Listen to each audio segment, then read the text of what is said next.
Friday, the jury in Kyle Rittenhouse's 3-week trial found him not guilty on all charges, affirming that he killed 2 people and injured another in self-defense. No, it's completely gray area, and every little thing matters. When it comes to self-defense, there are many little caveats through case law that have been molded. Criminal defense attorneys Elizabeth Resendez and Mark Chavez added the Rittenhouse trial may influence other self-defense trials across the country, like here in Austin, where Sergeant Daniel Perry's attorneys claim he killed protester Garrett Foster last year in self-defense. Sergeant Perry's case is a lot stronger self-defense case. Clint Broden, Perry's attorney, said Friday it's hard to draw many comparisons between his case and the Rittenhouse trial.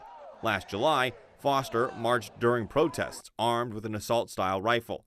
Perry drove into a crowd of protesters on Congress Avenue, and he argues Foster aimed the rifle at him, which led to Perry shooting Foster in self-defense. A grand jury indicted Perry earlier this year on a murder charge. Mr. Perry was afforded the opportunity to testify in front of the grand jury if he chose, and he declined. Broden argues some evidence was not presented to the grand jury, but if Perry's case goes to trial, attorneys say the Rittenhouse case may make it harder to find an unbiased jury. There's a point of view, and it's hard to not get an initial reaction to that.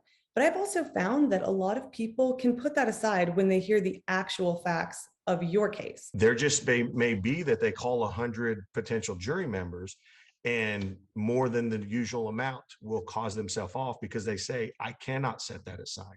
I will be thinking about what happened in the Kyle Rittenhouse and how that verdict ended up. And it would factor into my thinking in this case.